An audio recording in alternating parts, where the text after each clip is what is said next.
Vamos a seguir con este hermoso evangelio según San Juan. El martes pasado nuestro hermano Jorge terminó el capítulo 7. Terminó el capítulo 7 y hoy vamos a comenzar con este capítulo 8 del libro de Juan. Vamos a leer desde el versículo 1 del capítulo 8 al versículo 11. Acá en la Biblia tiene como título La mujer adúltera.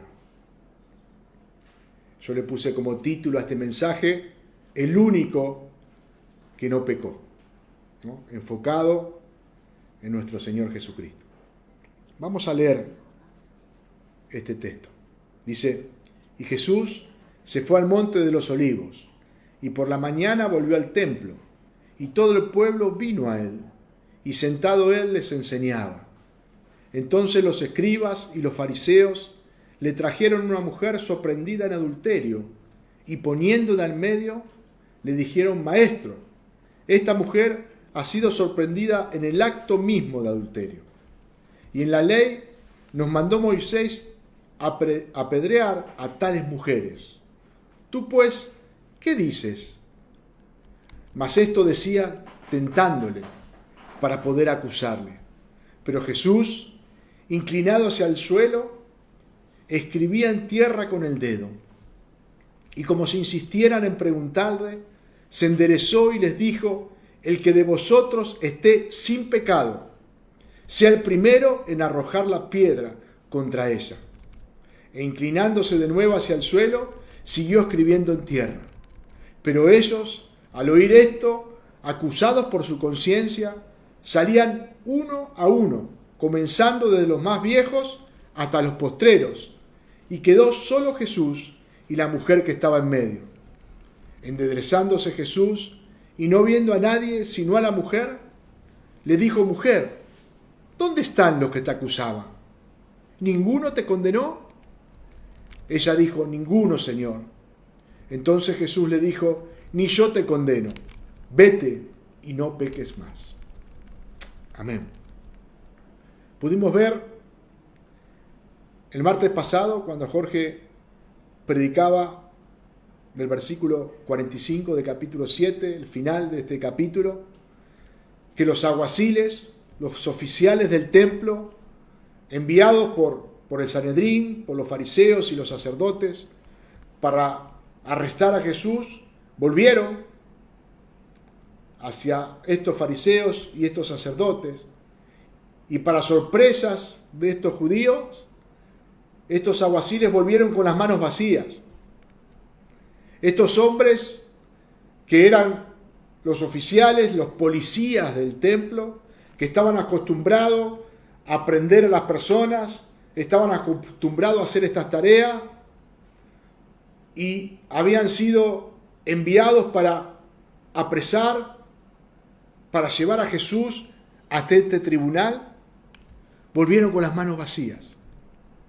Seguramente habían llegado hasta donde estaba Jesús, dispuesto a llevárselo, acusándolo de blasfemo, acusándolo de falso profeta.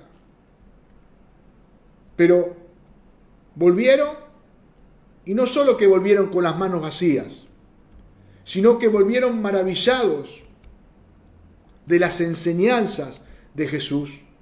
Volvieron diciendo que nunca habían escuchado a hombre enseñar de esa manera. Imagínense los líderes religiosos que pensaban que en ese momento iban a tener a Jesús para juzgarlo, para llevarlo y que fuera matado. Y estos hombres no solo que vinieron sin Jesús, sino que vinieron maravillados de lo que Jesús enseñaba. Estos hombres eran maestros de la ley, que lo que hacían era enseñar la ley. Y estos alguaciles del templo vinieron maravillados por las enseñanzas de Jesús. Imagínense lo furiosos que estaban estos judíos. más deseo tenían de aprender a Jesús, de matar a Jesús. Y luego de esa noche, cuando todos los que estaban en ese lugar se fueron a sus casas, dice el versículo 1 que hemos leído, que Jesús se fue al monte de los olivos. ¿No? Podemos sacar distintas conclusiones. Primeramente, que Jesús no tenía casa propia. Podemos ver en los evangelios donde Jesús iba pernoctando en distintos lugares, en la casa de Pedro, depende en la ciudad, en la casa de María, Marta y Lázaro, depende en la ciudad donde él estaba, podía estar en una casa o en otra, pero no tenía una casa propia. Y también podemos ver que muchas veces Jesús acudía, cuando estaba en Jerusalén, a este monte, al monte de los olivos. Lucas 21:37 dice, y enseñaba de día en el templo, y de noche saliendo se estaba en el monte que se llamaba de los olivos. Y el mismo Lucas, un capítulo más adelante, ya Jesús, antes de ser arrestado para ir a la cruz, decía, y saliendo se fue como solía al monte de los olivos, y sus discípulos también le siguieron. Esa noche fue cuando sus discípulos no pudieron velar porque se quedaban dormidos. Pero Lucas dice, y saliendo se fue como solía al monte de los olivos. Esto nos enseña que Jesús más de una vez, varias veces, se iba por la noche a este monte. Y seguramente era un tiempo especial para Jesús. Era un tiempo de comunión con el Padre. Si algo podemos ver del ministerio de Jesús, es que Él no tenía tiempo ocioso. Durante el día se la pasaba predicando el Evangelio, sanando enfermos, libertando endemoniados, mirando la necesidad que aquellos que acudían a Él tenían.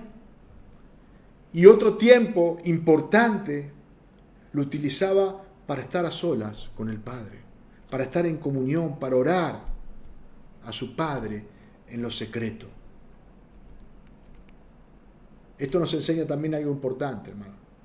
Cuánta necesidad, si Jesús, siendo Dios, siendo el Hijo de Dios, estaba en una comunión íntima, constante con el Padre, cuánta necesidad nosotros tenemos de tener esa comunión, de tener ese tiempo de ir a lo secreto, de estar solos y orar a nuestro Padre que está en los cielos, buscando su guía, buscando su dirección, compartiendo ese tiempo. Cuán necesario es para nuestra vida. Jesús se fue al monte de los olivos, pasó la noche ahí, y dice el versículo número 2, y por la mañana volvió al templo, y todo el pueblo vino a él, y sentado él les enseñaba. Luego del día anterior, de pasar la noche en el monte de los olivos, por la mañana temprano, Jesús volvió al templo. Luego de lo que había pasado, de lo que había sucedido, él sabía que habían ido para apresarle, para llevarle frente a este tribunal, frente al Sanedrín. Jesús volvió al templo. ¿Y qué volvió a hacer? Lo que siempre hacía, enseñar. Enseñar. Y dice la palabra de Dios que todo el pueblo vino a él. Hombres, mujeres deseosos de escuchar al Señor. Así como estos alguaciles se quedaron maravillados, había tantos más que también se quedaban maravillados escuchando a Jesús, escuchando sus enseñanzas. Muchos, dice, creían en él. Había otros que no. Había otros que decían que era un engañador. Había otros que estaban ahí para acusarle, como estos fariseos y escribas. Pero acá la palabra nos dice que todo el pueblo vino a él y sentado él les enseñaba. Podemos ver que no había contratiempo o dificultad que a Jesús le hiciera perder el foco. Él tenía un propósito que cumplir, el propósito que el Padre había determinado, y estaba dispuesto a cumplir ese propósito, hermano. No había circunstancia, no había contratiempo que le detuviera. De temprano, de mañana, comenzó a enseñar. Y todos aquellos que se acercaban a él recibían su enseñanza. Todos aquellos que acudían a él recibían la enseñanza de Jesús. Jesús no hacía distinciones. Jesús sabía lo que había en los corazones de cada uno. Jesús sabía quién iba porque creía en él, porque quería recibir de él. Jesús también sabía quién iba a acusarle, quién iba a burlarse. Pero Jesús no hacía distinción, sino que Jesús enseñaba a todos de la misma manera. Y siempre esta era su disposición. Marcos capítulo 2, versículo 13 dice: después volvió a salir al mar, y toda la gente venía a él y les enseñaba.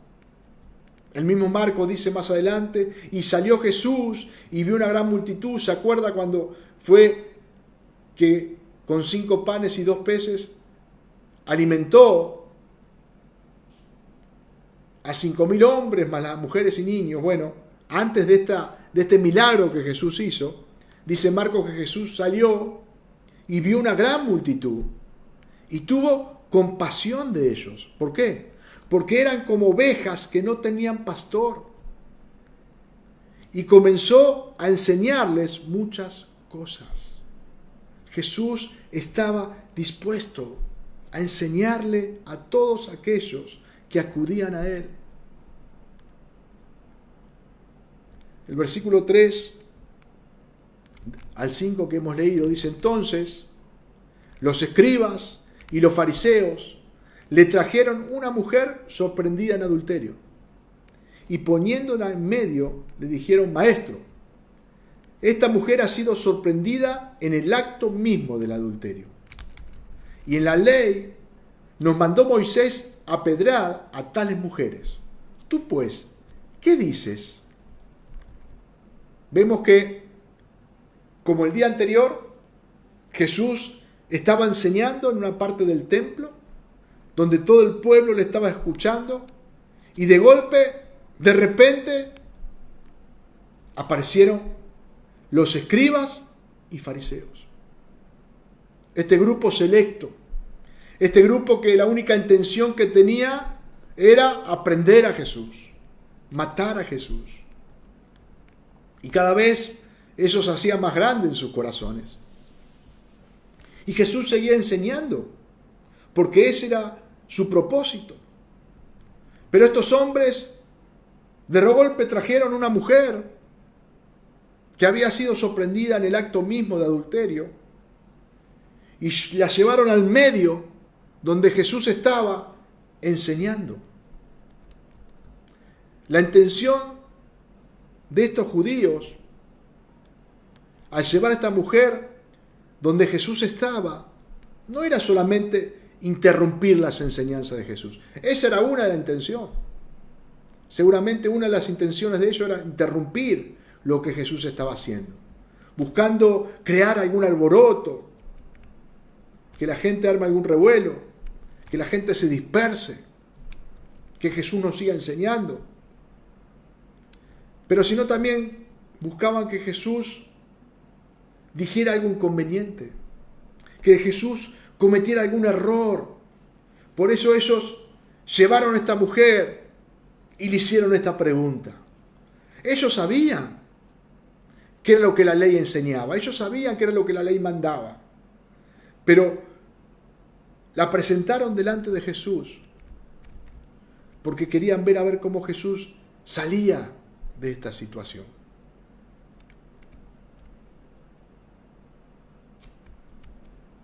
Ellos esperaban que Jesús cometiera algún error, contradiciendo lo que la ley decía.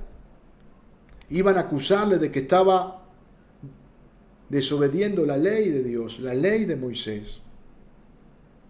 Y en caso contrario, si él mandaba apedrearla como la ley decía, seguramente iban a mostrar, le iban a acusar, le iban a señalar como alguien que no tenía misericordia o compasión, como tanto predicaba, que teóricamente había venido a salvar y estaba haciendo apedrear a una mujer. Lo que estos judíos menos les importaba era la vida de esta mujer. Estos judíos sentían desprecio por esta mujer. Ellos se sentían superiores, se sentían mejores que los demás. Ellos se creían santos, no se creían pecadores. Recuerda la parábola que en el libro de Lucas Jesús cuenta entre el publicano y el fariseo que fueron al templo a orar. Esa oración que el fariseo hizo, puesto en pie, que oraba consigo mismo, diciendo: Dios, te doy gracias, porque no soy como los otros hombres, ladrones, injustos, adúlteros, ni aún como este publicano. Esto es lo que había en el corazón de estos hombres. Ellos se sentían superiores. Gracias, Dios, porque yo no soy como estos hombres que son ladrones, injustos, adúlteros. Ayuno 2 veces a la semana, doy diezmo de todo lo que gano. Ellos se sentían sin pecado. Por eso usaron a esta mujer como una carnada, buscando hacer caer a Jesús. Y fíjense qué hipócritas y qué irónicos que eran estos fariseos, que anteriormente y por detrás hablaban de que Jesús era un blasfemo, de que Jesús era un falso profeta. Y cuando se presentaron delante de él, le dijeron: Maestro. De repente aquel blasfemo, aquel engañador, aquel falso profeta, ahora le decían Maestro. Y podemos tomar este Maestro como una adulación, o también podemos tomarlo como una burla. Maestro, como diciéndole: tú que sabes tanto, a ver cómo sales de este problema, a ver cómo defines esta situación tan compleja. Ellos se pensaban que lo habían acorralado a Jesús, que Jesús ya no iba a tener respuestas para esto, y que si tenía respuesta iba a quedar mal parado. Estaban ahí sobrando la situación. Estos hombres eran intérpretes de la ley, sabían bien lo que la letra de la ley decía para este caso. Por eso tenían clara la situación, y por eso también es muy raro que ellos hayan llevado a esta mujer a Jesús para solucionar el problema o para que se decidiera ahí. Ellos sabían a dónde tenían que llevar a la mujer: al Sanedrín, a los tribunales. No era el lugar donde tenían que haber ido, pero la intención de ellos era usar a esta mujer para atacar a Jesús. Deuteronomio 22:22 dice: si fuere sorprendido alguno acostado con una mujer casada con marido, ambos morirán. El hombre que se acostó con la mujer y la mujer también. Así quitarás el mal de Israel. Desde el punto de vista de la ley, desde el punto de vista legal, estos judíos estaban en lo correcto. Esta mujer merecía ser apiedrada por lo que había hecho. La ley decía esto. Ahora es importante que podamos ver, primero, como le decía anteriormente, ¿por qué no la llevaron directamente ante el Sanedrín para que fuera sentenciada por este tribunal? Segundo, ¿dónde estaba el hombre? Leímos el texto del Deuteronomio, que también está en Levítico. ¿Dónde estaba el hombre? Los dos tenían que ser apiedrados. La mujer y el hombre que se había acostado con esta mujer. Y la mujer había sido tomada en el acto mismo del adulterio. Quiere decir que el hombre tenía que estar ahí. ¿Qué pasó? Solamente la mujer estaba ahí. Vemos claramente la intención que estos judíos tenían. Y Jesús podía ver los corazones de estos judíos. Sabía la intención que ellos tenían. Por eso, el versículo 6 que hemos leído dice, mas esto decían tentándole para poder acusarle. Pero Jesús, inclinando hacia el suelo, escribía en tierra con el dedo. Acá Juan nos aclara que todo esto que estaban haciendo los judíos era para tentar a Jesús, era para acusar a Jesús. Y vemos que Jesús empezó a hacer algo raro, ¿no? Porque mientras estos judíos y seguramente toda la multitud que estaba ahí estaba esperando la respuesta de Jesús, dice el texto que Jesús con su dedo comenzó a escribir en la tierra. La palabra, el texto no nos dice qué es lo que escribía Jesús. Hay muchas especulaciones. Si uno va leyendo distintos comentarios bíblicos, va a ver que puede sacar diferentes cosas que Jesús escribía. Lo importante no está en lo que Jesús escribía, sino lo importante está en el hecho que estaba sucediendo. No sabemos qué es lo que escribía Jesús porque la Biblia no dice. Lo que sí dice que con el dedo iba escribiendo en la tierra. Imagino el silencio que había en ese lugar. El silencio se podía escuchar. ¿Vieron esa frase cuando dice que el silencio se puede escuchar? Que es tan grande el silencio que se escucha. Me imagino que en esos segundos, en ese lugar se podía escuchar el silencio. Porque todos estaban esperando lo que Jesús iba a decir. Y Jesús no decía nada. Jesús seguía escribiendo con su dedo en la tierra. Y mientras la multitud esperaba ansiosa, me imagino a los fariseos frotándose las manos, creyendo que Jesús no iba a poder resolver el problema. Y se salían de la vaina y más mostraban lo que había en su corazón. El versículo 7 dice, y como insistieran en preguntarle, como ellos seguían preguntándole, y Jesús no respondía, y ellos seguían preguntándole, dice el texto que Jesús se enderezó, se paró, y les dijo, el que de vosotros esté sin pecado, sea el primero en arrojar la piedra contra ella. De golpe, Jesús rompió el silencio. Rompió el silencio. Estos fariseos perversos, impiadosos, instigaban a Jesús para que diera una respuesta, creyendo que esa respuesta y lo iba a dejar mal parado, creyendo que ya lo tenían acorralado, sin importarle la vida de la mujer. Pero Jesús en su respuesta les enseña la verdadera justicia. Les enseña que la verdadera justicia y misericordia provienen de Él. A estos judíos, a estos maestros de la ley, que se consideraban justos,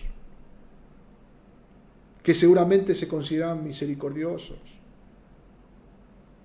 Jesús les enseña que la verdadera justicia y la verdadera misericordia proviene solamente de Él. El que de vosotros esté libre de pecado, sea el primero en arrojar la piedra contra ella, les dijo Jesús.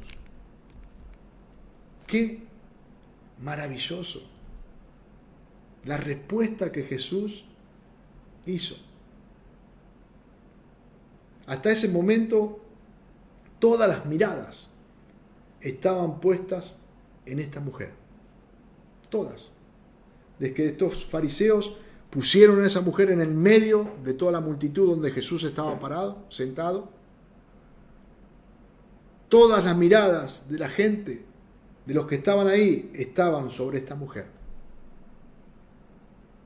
Pero cuando Jesús dio esta respuesta, esas miradas que muchas de ellas eran de desprecio, como las de estos judíos, que eran de acusación. Esas miradas comenzaron a mirarse cada uno.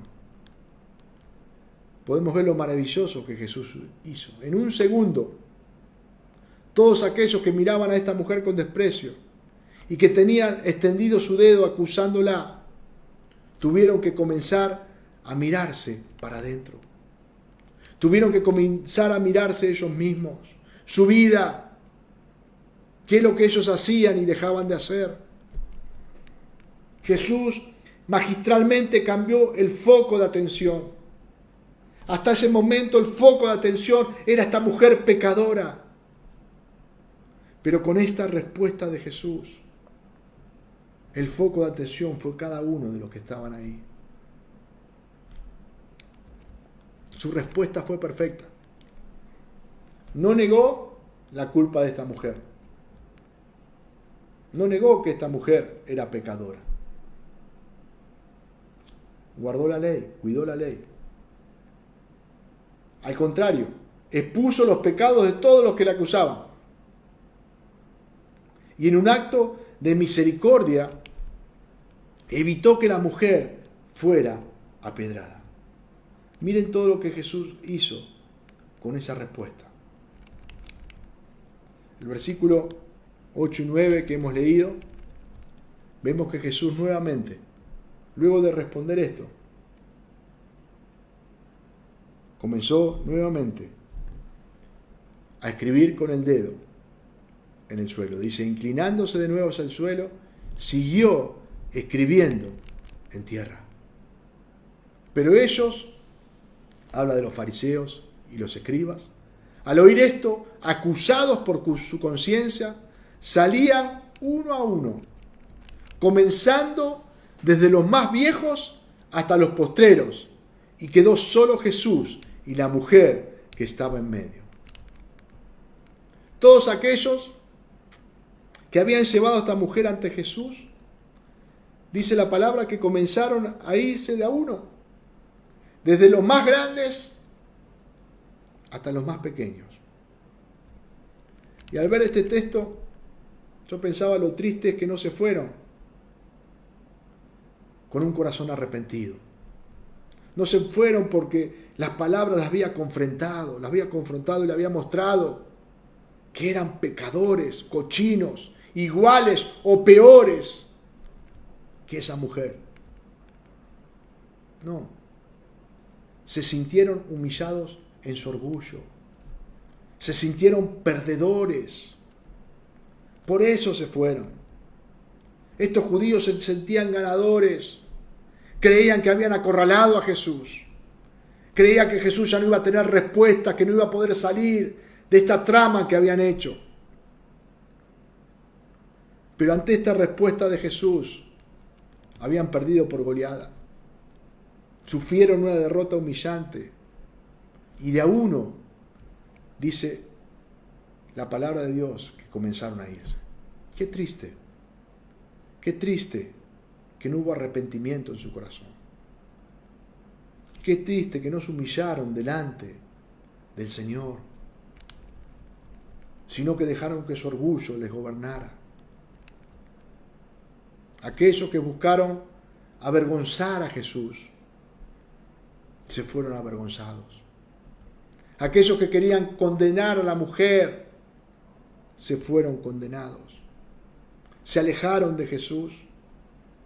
Y lo más triste es que no le dieron lugar al perdón que podían haber recibido de parte de Él en sus corazones.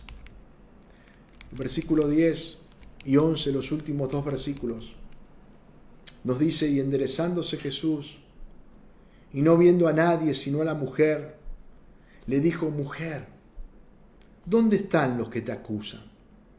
¿Ninguno te condenó? Hermanos, ¿ustedes se creen que Jesús no sabía que estos se habían ido? ¿Ustedes se creen que Jesús no sabía que ninguno de estos le pudo condenar? Jesús sabía bien, pero Jesús quería que la mujer le dijera. Jesús quería que la mujer se diera cuenta lo que estaba sucediendo en ese lugar. Esta mujer estaba muerta. No había posibilidad alguna. Sabía que el castigo que merecía era ser apedrada. No tenía salvación alguna. Y lo mejor que le pudo pasar, que estos fariseos la llevaran ante Jesús. Si estos fariseos la llevaban hasta el Sanedrín, lo hubiesen apedrado. Pero estos fariseos orgullosos, perversos, queriendo hacer un mal a Jesús y no importarle nada de esta mujer, terminaron haciéndole un bien a esta mujer y glorificando al Señor. Hermanos, esta mujer estaba perdida totalmente. No tenía salvación alguna. Pero en ese día se encontró con el Salvador. Ella dijo, dice el versículo 11, ella dijo, ninguno, Señor.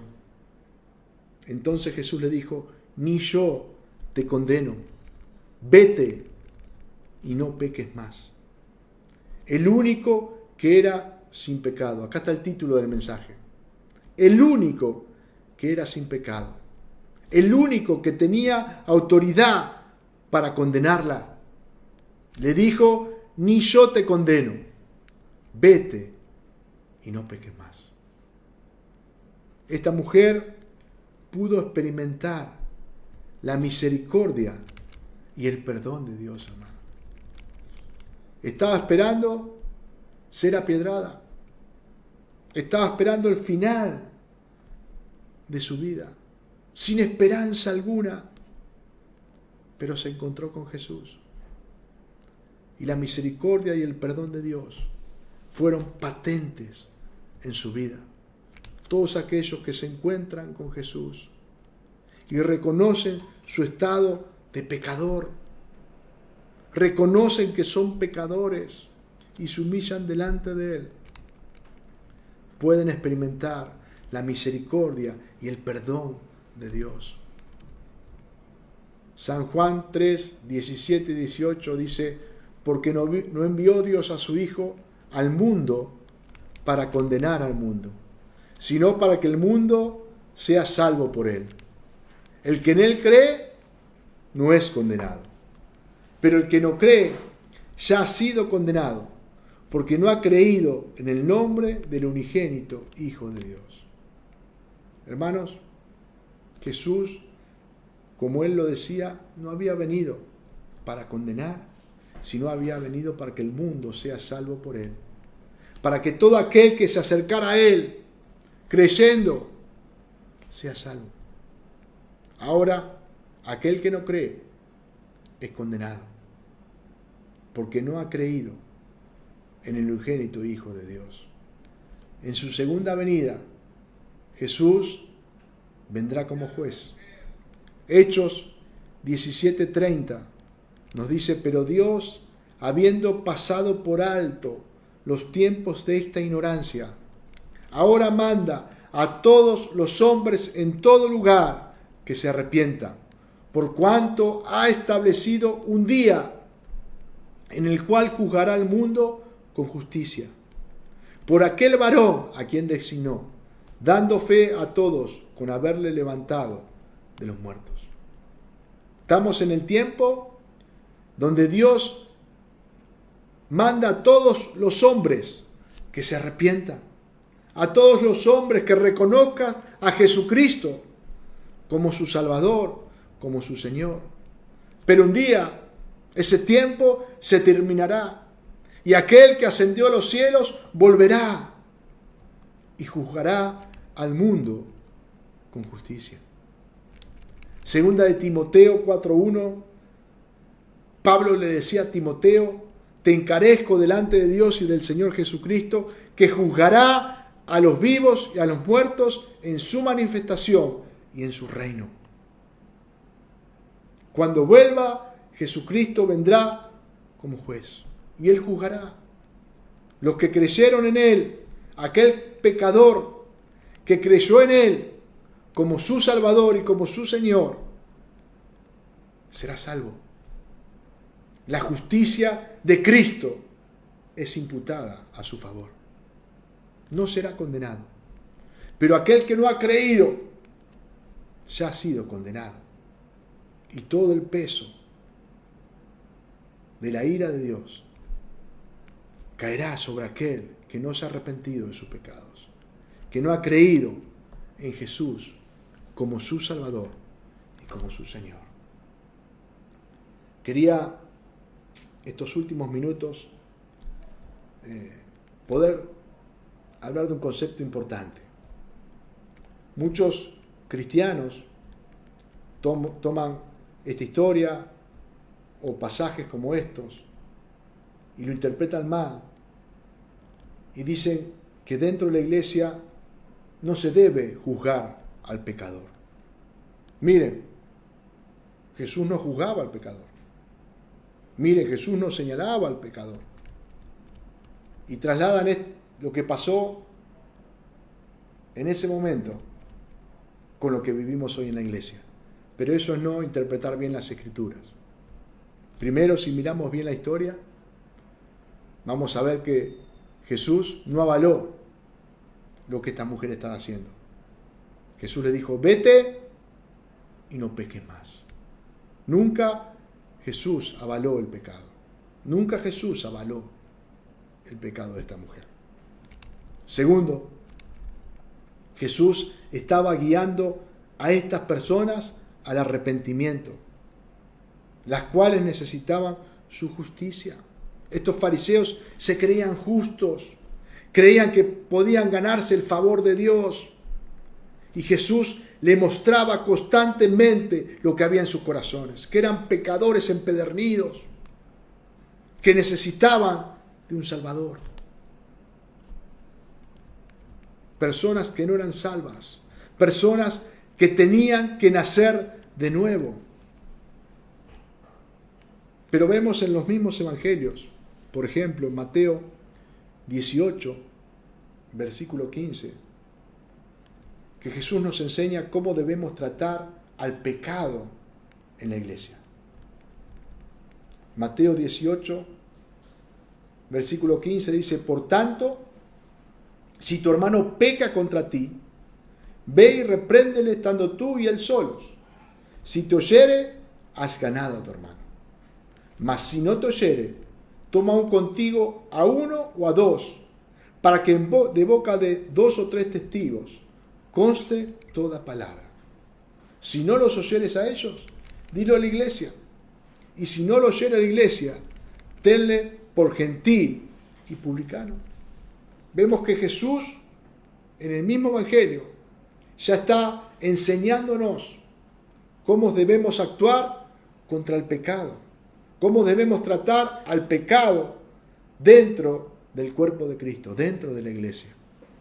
Y en 1 Corintios, capítulo 5, hay un caso de un pecado sexual, de inmoralidad, donde Pablo reprende este pecado y donde Pablo se amarrea a la iglesia de Corinto para que actúe, para que haga algo con este inmoral adentro de la iglesia. Y vemos cuál es el propósito, hermano. El propósito que este hombre o mujer que está viviendo una vida fuera de la voluntad de Dios, que está en pecado, no solamente que contamina el cuerpo, que daña a la iglesia, sino también que se está arruinando su vida. Y si sigue estando y no es reprendido, no va a tener posibilidad de arrepentirse. 1 Corintios, capítulo 5, versículo 1, dice, de cierto se oye que hay entre vosotros fornicación, y tal fornicación cual ni aún se nombra entre los gentiles, tanto que alguno tiene la mujer de su padre, y vosotros estáis envanecidos. ¿No debieras más bien haberos lamentado? para que fuese quitado de en medio de vosotros el que cometió tal acción? Ciertamente yo, como ausente en el cuerpo, pero presente en espíritu, ya como presente he juzgado al que tal cosa ha hecho. En el nombre de nuestro Señor Jesucristo, reunidos vosotros y mi espíritu con el poder de nuestro Señor Jesucristo, el tal sea entregado a Satanás para destrucción de la carne, a fin que el espíritu sea salvo en el día del Señor Jesús. Fíjense cuál era el propósito: que esta persona sea restaurada, que esta persona se arrepiente y sea reconciliada con Dios, y luego pueda ser insertado nuevamente en el cuerpo. Vamos a ver más adelante, por lo que el libro de Corintios nos habla, como que este hombre fue reinsertado. Seguramente hubo frutos de arrepentimiento y fue reinsertado de vuelta en la iglesia. Pablo sigue diciéndole: ¿no es buena vuestra jactancia? ¿No sabéis que un poco de levadura leuda toda la masa? Limpiaos pues de la vieja levadura, para que seáis nueva masa, sin levadura como sois. Porque nuestra Pascua, que es Cristo, ya fue crucificada por nosotros. Así que celebremos la fiesta, no con la vieja levadura, ni con la levadura de malicia y de maldad, sino con panes sin levadura, de sinceridad y verdad. Os he escrito por carta, para que no juntéis con los fornicarios, no absolutamente con los fornicarios de este mundo, o con los avaros, o con los ladrones, o con los idólatras, pues en tal caso os sería necesario salir del mundo. Más bien os escribí que no os juntéis con ninguno que, llamándose hermano, fuese fornicario, o avaro, o idólatra, o maldiciente, o borracho, o ladrón. Con el tal ni aun comáis. Porque ¿qué razón tendría yo para juzgar a los que están fuera? ¿No juzgáis vosotros a los que están dentro? Porque los que están fuera Dios juzgará. Quitad pues a ese perverso de entre vosotros. Vemos una palabra dura de Pablo, pero una palabra para sanar, una palabra para restaurar, una palabra porque ama. Muchas veces nosotros tenemos cambiado lo que significan las cosas. Creemos que amar es no juzgar. Creemos que amar es callarnos ante el pecado, es no decir nada. ¿Y saben qué? Cuando hacemos eso realmente no estamos amando. Porque si amamos a nuestro hermano, si amamos a aquel que le vemos que está caminando torcido, vamos a querer reprenderle. ¿Para qué? Para que se corrija. Seguramente lo vamos a hacer con amor, pero vamos a buscar que sea reconciliado con el Señor, que se arrepienta de esos pecados. Y como Jesús nos enseña en Mateo, si éste se cierra y no escucha al que le va a reprender, y no escucha a los testigos, y no escucha a la iglesia, dice Jesús: tenle por gentil y publicano, tenle como una persona que nunca me ha conocido, y síganle predicando el Evangelio. Hermanos, damos gracias al Señor por esta noche, por esta palabra, porque Él es el único que nunca pecó, y es a quien podemos acudir para que nuestros pecados sean perdonados.